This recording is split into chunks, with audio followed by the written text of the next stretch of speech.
Mark Thompson slammed his laptop shut, his hands trembling as the screen went dark.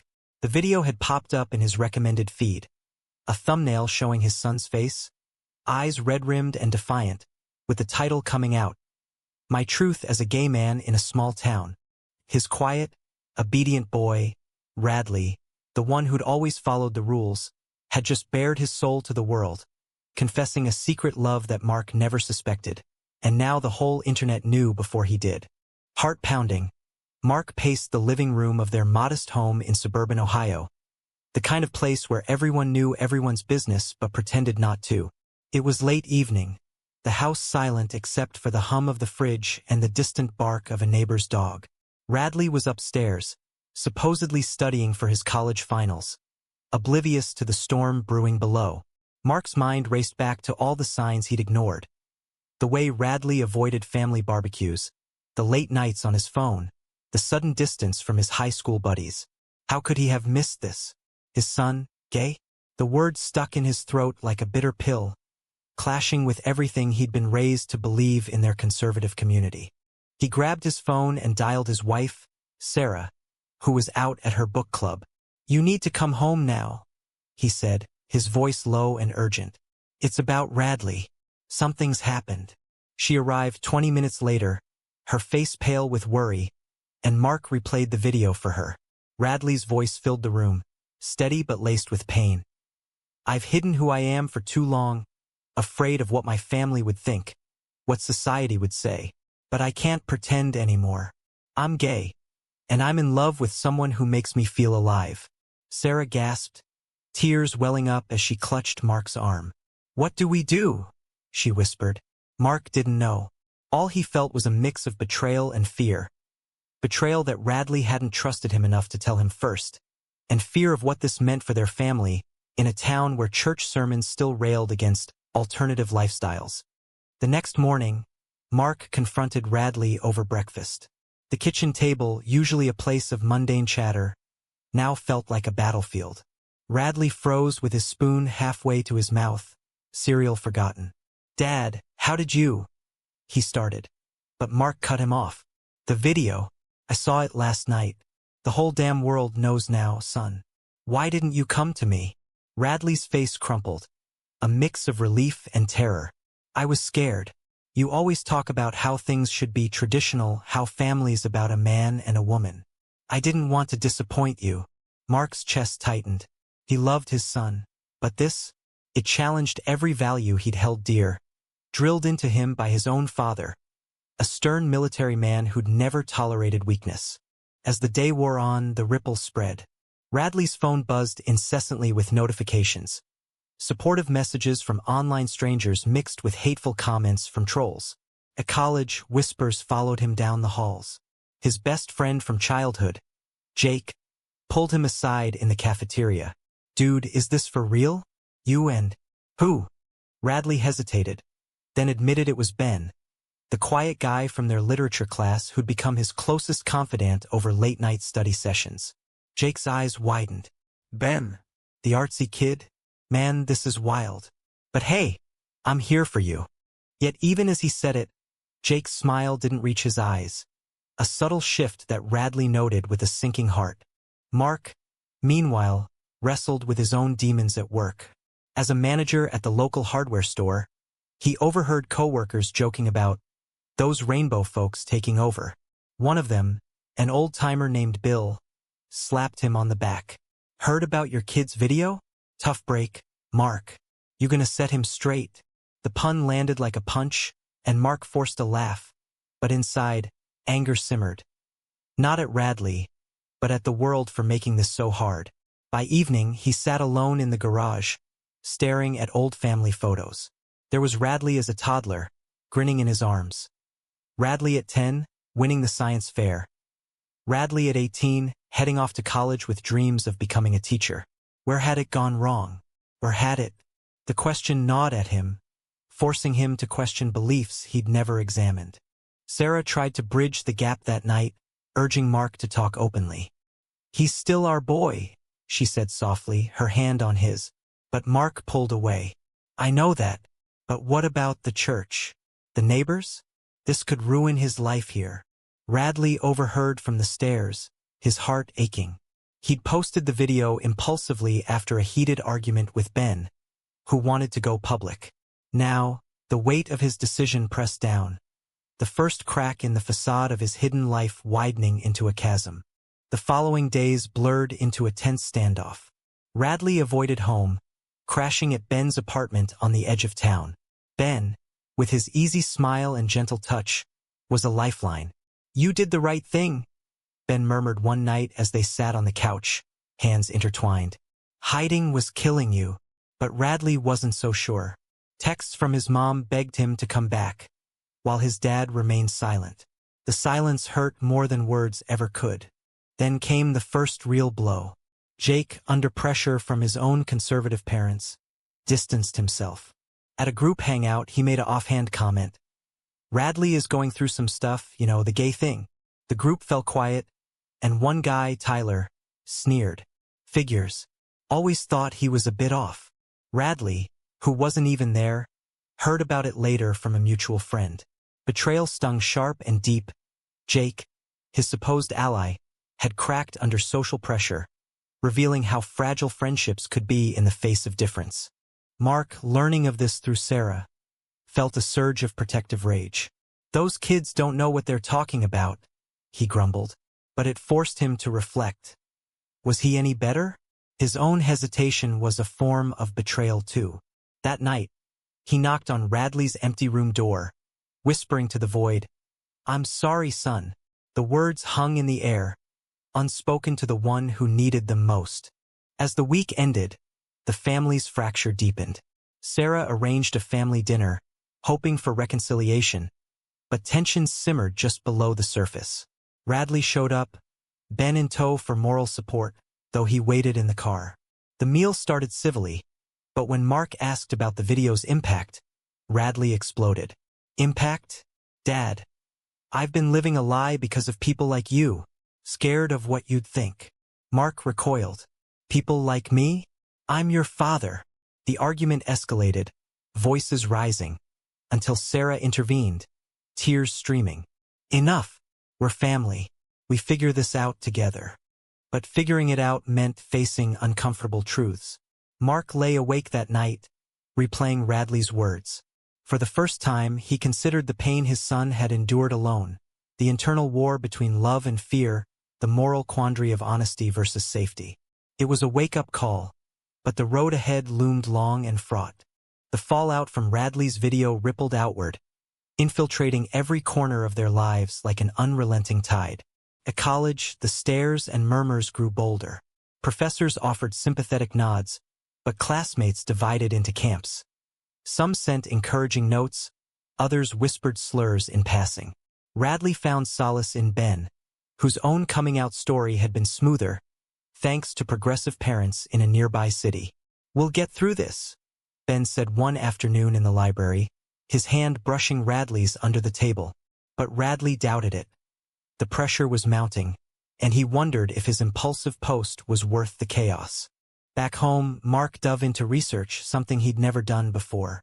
Late at night, after Sarah slept, he scrolled through forums and articles about parents of LGBTQ kids. Stories of rejection and reconciliation stared back at him, mirroring his turmoil. One post hit hard. A father regretting years of silence after his son left home. "Don't let pride steal your child," it warned. Mark's throat tightened. Pride, his unyielding sense of right and wrong, had always guided him, but now it felt like a cage. Sarah, ever the mediator, suggested therapy. "We need help, Mark. This isn't something we can fix with tough love." He resisted at first, viewing it as weakness, but relented when he saw Radley's hollow eyes at breakfast. The family session was awkward, the therapist's office sterile and impersonal. Radley spoke first, voice steady. "I didn't choose this, Dad. It's who I am." Mark shifted uncomfortably. "I get that, but why broadcast it? Why not keep it private?" The therapist interjected gently, probing Mark's fears. By session's end, no miracles occurred, but a fragile dialogue began. Yet outside forces conspired to test them. The local church, where the Thompsons had attended for years, caught wind of the video. Pastor Reynolds, a man Mark respected, pulled him aside after Sunday service. "I've seen the video, brother. We need to pray for Radley's guidance." The words, meant kindly, ignited Mark's defensiveness. "Pray? He's not broken." The pastor's raised eyebrow spoke volumes, and Mark left feeling alienated from the community that had once been his anchor. Radley faced his own confrontations. At a campus event, Tyler, the sneering guy from before, cornered him. "So you're the gay hero now?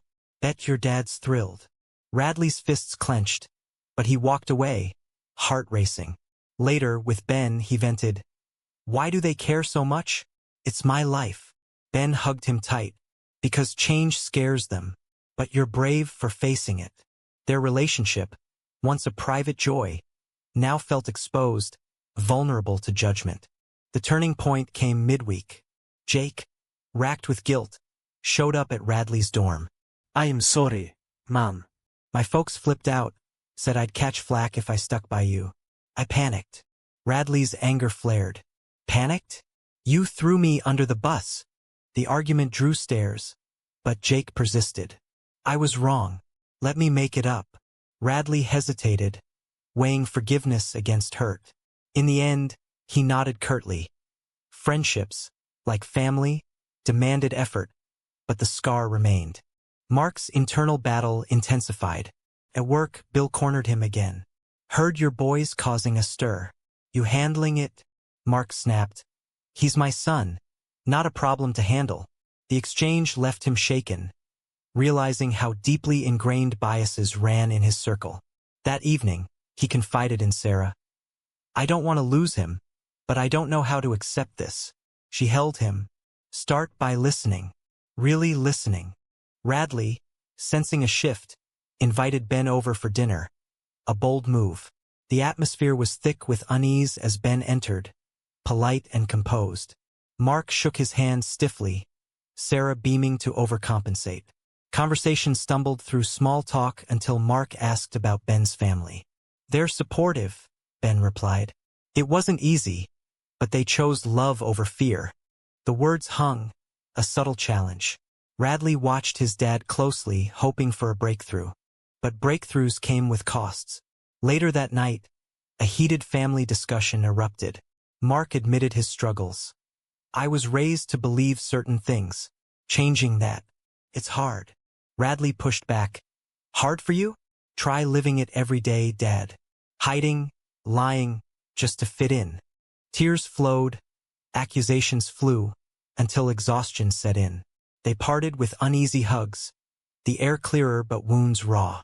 The next day brought unexpected support. A coworker, quietly gay himself, approached Mark. "I saw the video. Your kid's got guts. If you need to talk." Mark was stunned, the revelation forcing him to see hidden struggles around him. It humanized the issue, chipping away at his prejudices. Radley, meanwhile, dealt with online backlash. Hate comments piled up, one threatening enough to make him report it. Ben urged caution. Maybe take a break from social media, but Radley refused, determined not to be silenced. "This is my truth. I won't hide again." As tensions simmered, a larger conflict loomed.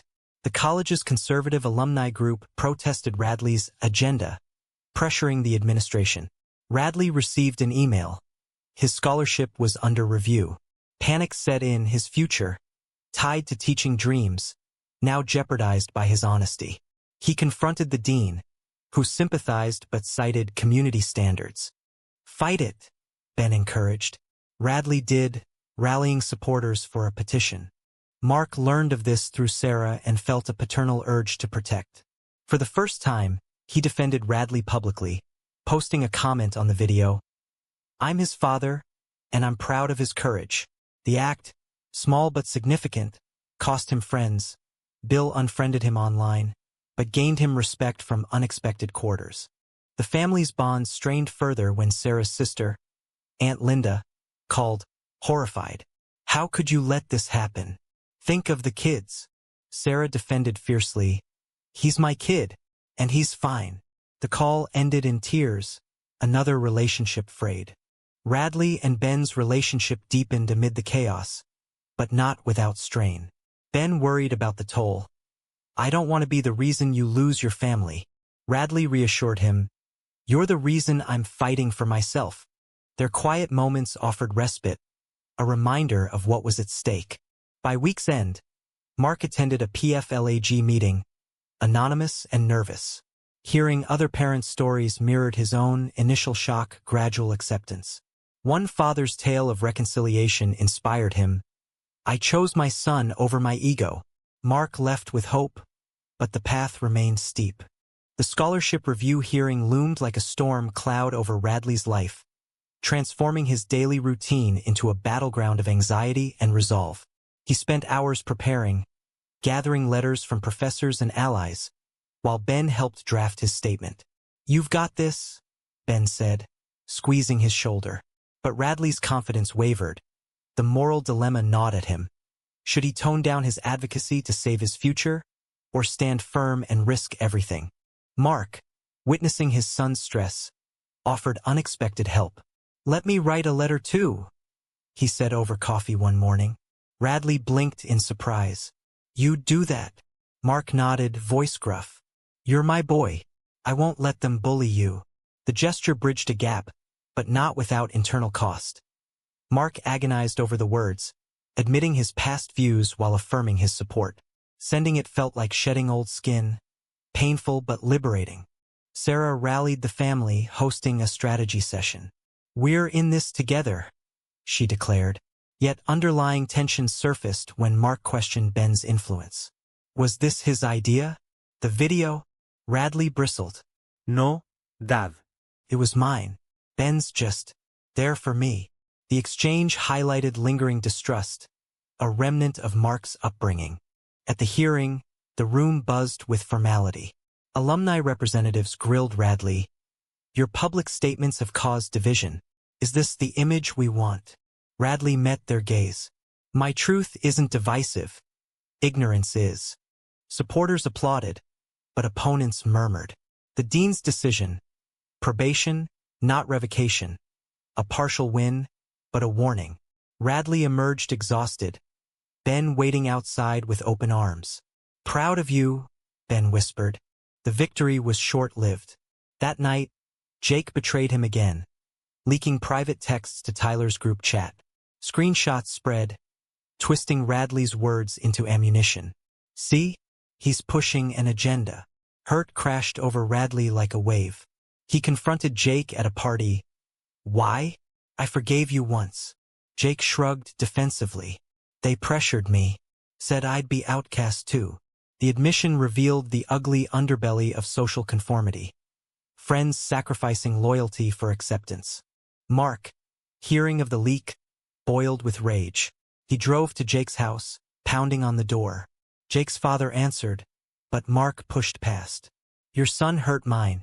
Tell him to man up and apologize." The scene escalated into shouts, ending with Mark storming out. Later, he regretted the outburst, but it marked his shift. Protecting Radley now trumped decorum. Family dynamics evolved painfully. Sarah confessed her own doubts during a quiet walk with Radley. "I worry about your safety, hon. The world isn't kind." Radley hugged her. "I know, Mom, but hiding isn't living." Her tears mingled with pride, a mother's love clashing with fear. Ben faced his own trials.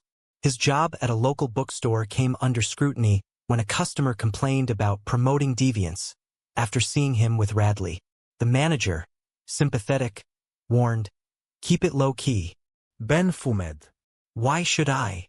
The incident strained their relationship. Radley felt guilty. "Maybe we should cool it."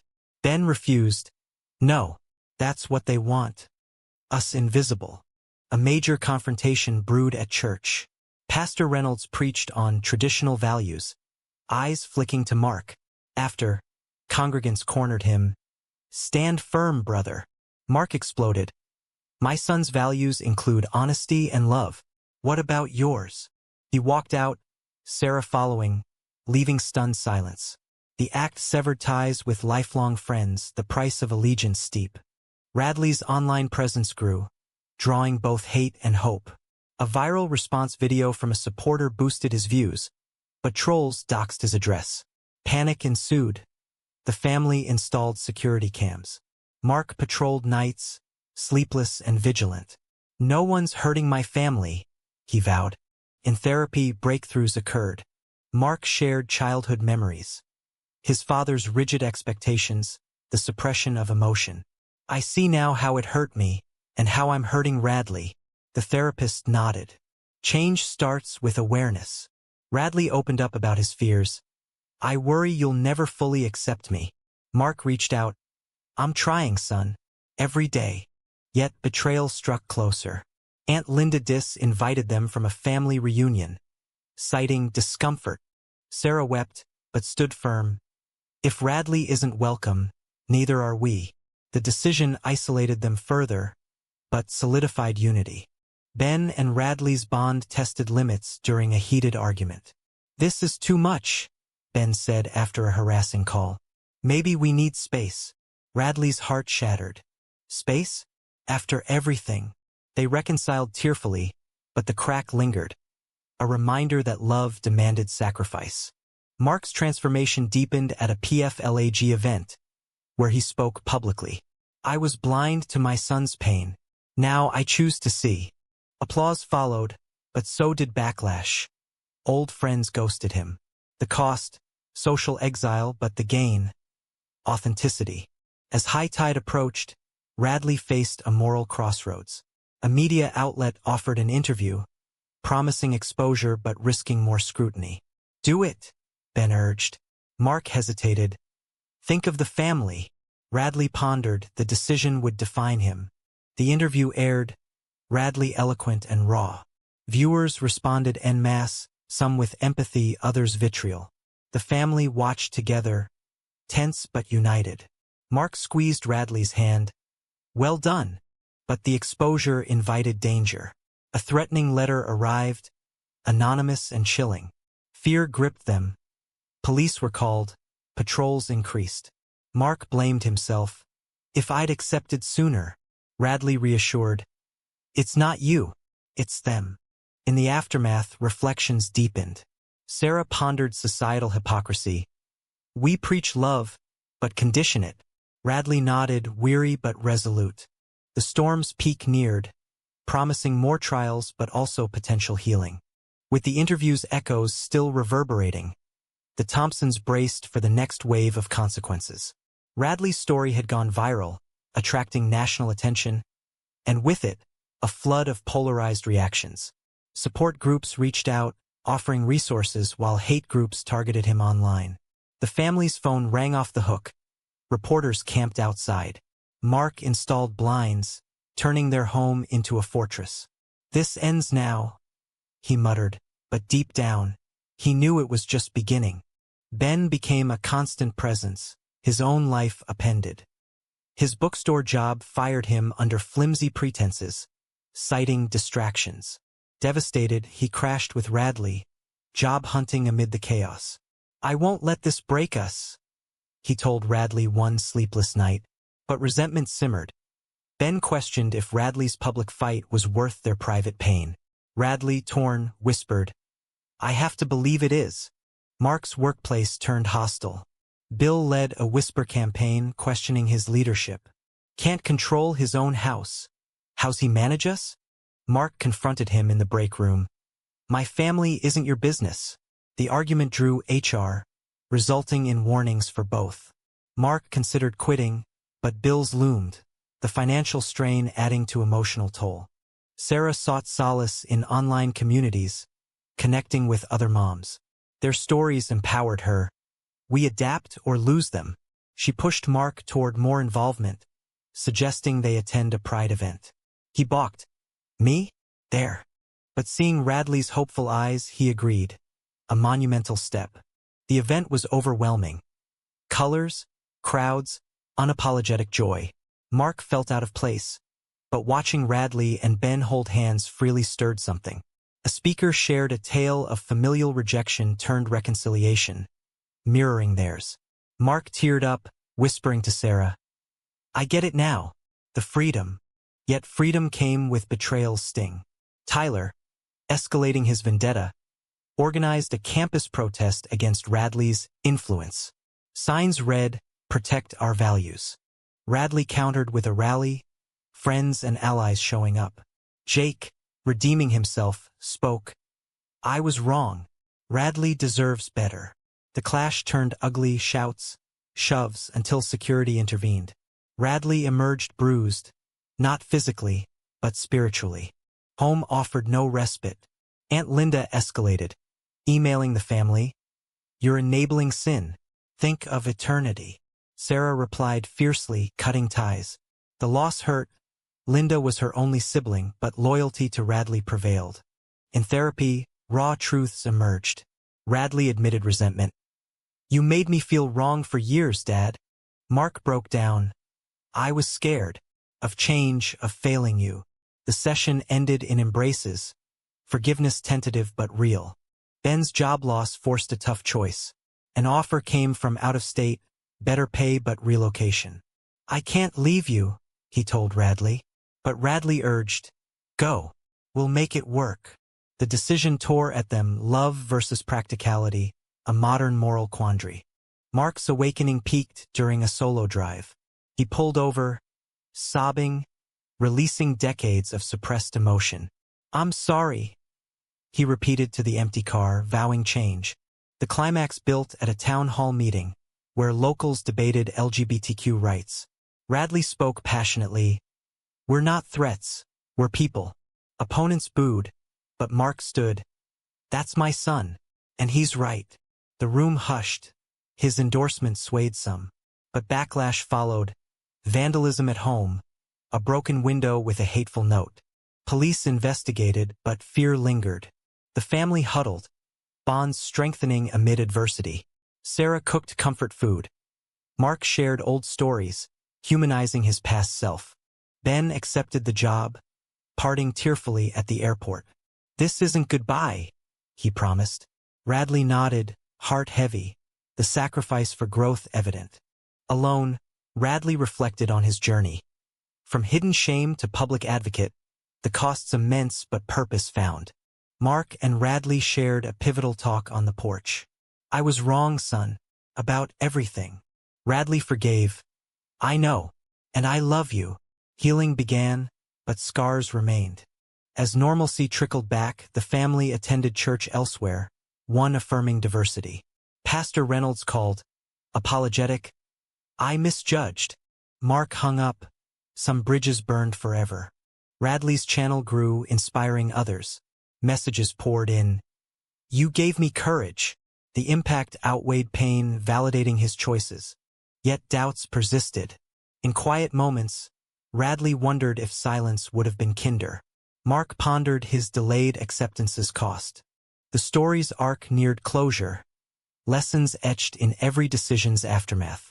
With Ben gone, Radley navigated a new normal, the emptiness palpable but motivating. He threw himself into studies, channeling energy into a thesis on LGBTQ representation in education, a direct response to his trials. Late nights alone amplified inner conflicts. Was visibility worth the isolation? The question haunted him, but supporters' stories reaffirmed his path. Mark, transformed, volunteered at PFLAG, sharing his evolution. "I almost lost my son to my ignorance," he told groups. The role fulfilled him, replacing lost friendships with meaningful connections. But guilt lingered, the years of unspoken judgment, the pain inflicted unknowingly. Sarah flourished too, starting a support group for families. "We learn together," she said at meetings. Her resilience inspired Radley. "You're the glue, Mom." Family dinners became havens, laughter returning amid shared growth. Jake's redemption solidified. He organized an ally event on campus, crediting Radley. "You showed me how to be better." Radley accepted, forgiveness a deliberate choice over bitterness. Tyler's antagonism faded after a university sanction, a small victory against hate. But broader society remained divided. News cycles debated similar stories, mirroring theirs. Radley visited Ben monthly, their long-distance straining but strengthening resolve. "Distance tests us," Ben said during one call. Radley agreed. And we're passing. A final confrontation arose when Pastor Reynolds sought reconciliation. Meeting at a coffee shop, he admitted, "I preached fear, not love."